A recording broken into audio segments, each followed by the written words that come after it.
ఆంధ్రప్రదేశ్ ఉప ముఖ్యమంత్రి జనసేన పార్టీ అధ్యక్షుడు పవన్ కళ్యాణ్ మరో వివాదంలో చిక్కుకున్నారు. ఆయన మెడకు మరో కేసు చుట్టుకునేలా కనిపిస్తుంది. ఇప్పటికే ఆయన వాలంటీర్ల మీద చేసిన అభియోగంతో న్యాయపరమైనటువంటి చిక్కులు ఎదుర్కొంటున్నారు. వాలంటీర్ల మీద ఉమెన్ ట్రాఫికింగ్కి డేటా సేకరించారు అన్నట్టుగా చేసినటువంటి కామెంట్స్ అనేక రకాలుగా కలకలం రేపుతుంది. అధికారాన్ని ఉపయోగించుకుని ఆ కేసు తొలగించుకోవాలని చేసిన ప్రయత్నం కూడా బెడిసికొట్టింది. ఇప్పటికే ఈ వ్యవహారం ఏపీ హైకోర్టుకు చేరింది. హైకోర్టులో విచారణ సాగుతోంది. ఆ కేసు ముందుక వెనక్క అన్న ఊగిసలాట నడుస్తోంది.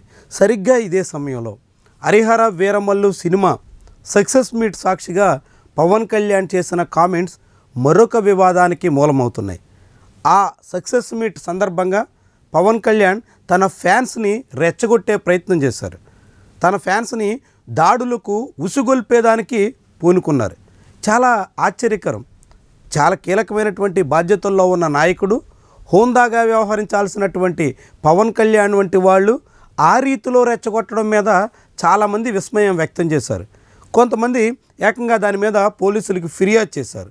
దాంతో ఇప్పుడు తాడేపల్లి పోలీస్ స్టేషన్లో నమోదైనటువంటి కేసు ఎఫ్ఐఆర్ వరకు వెళ్ళే అవకాశం కనిపిస్తుంది. దీంతో హరిహర వీరమల్లు సినిమా విజయమా వసూళ్ళ అదంతా పక్కన పెడితే దానికి కారణంగా ఇప్పుడు ఒక వివాదానికి పవన్ కళ్యాణ్ కారకుడైనట్టుగా కనిపిస్తోంది.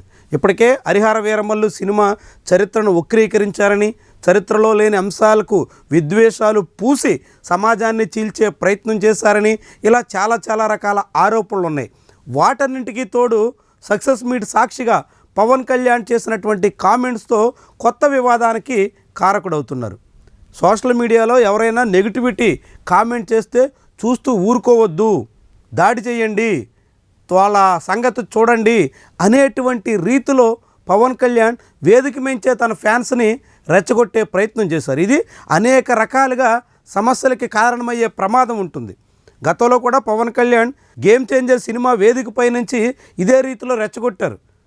ఆ ఫ్యాన్స్ అంతా సైలెన్సర్ తీసేసి బైక్తో హల్చల్ చేయండి అన్నట్టుగా చెప్పుకొచ్చారు.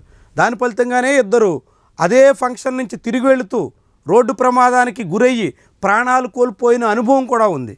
అలాంటి అనుభవాల తర్వాత కూడా పవన్ కళ్యాణ్ పాఠం నేర్చుకోకపోగా మరింతగా రెచ్చగొట్టే ప్రయత్నానికి పూనుకున్నారు. ఇదే ఇప్పుడు తాడేపల్లి పోలీస్ స్టేషన్కి ఫిర్యాదు వరకు చేరింది. కేసు నమోదవుతుంది. ఈ కేసు నమోదయ్యి విచారణ చేపట్టి నేరుగా పవన్ కళ్యాణ్కి చట్టపరమైనటువంటి చిక్కులు తీసుకొచ్చే ప్రయత్నం ఆంధ్రప్రదేశ్ పోలీస్ యంత్రాంగం చేసే అవకాశాలు చాలా నామమాత్రం. కానీ భవిష్యత్తులో అధికారం మారితే ఇలాంటి కేసులన్నీ ఆయనకి ఎక్కట్లు పాలు చేసే ప్రమాదం ఉంటుంది. ఇలాంటి కేసులన్నీ కేసు మీద కేసు అన్నట్టుగా పేరుకుపోతుంటే పవన్ కళ్యాణ్ చిక్కులు ఎదుర్కోవాల్సి వస్తుంది. చట్టపరంగా ఇబ్బందులు గురి కావాల్సి వస్తుంది. మరి ఆయన తెలిసే అలాంటి వ్యాఖ్యలు చేశారా, లేకుంటే ఉద్దేశపూర్వకంగానే రెచ్చగొట్టడానికి యత్నించారా? ఏం చేసినప్పటికీ ఉప ముఖ్యమంత్రి హోదాలో ఉన్నటువంటి ఒక పార్టీ అధ్యక్షుడు ఆ రీతిలో వ్యాఖ్యలు చేయడం మాత్రం ఎన్నటికీ సమర్థనీయం కాదు. మరి కేసుని తాడేపల్లి పోలీసులు ఏం చేస్తారు? పవన్ కళ్యాణ్ ఎంత మేరకు చట్టపరమైనటువంటి ఇబ్బందులు ఎదుర్కోవాల్సి వస్తుంది చూద్దాం.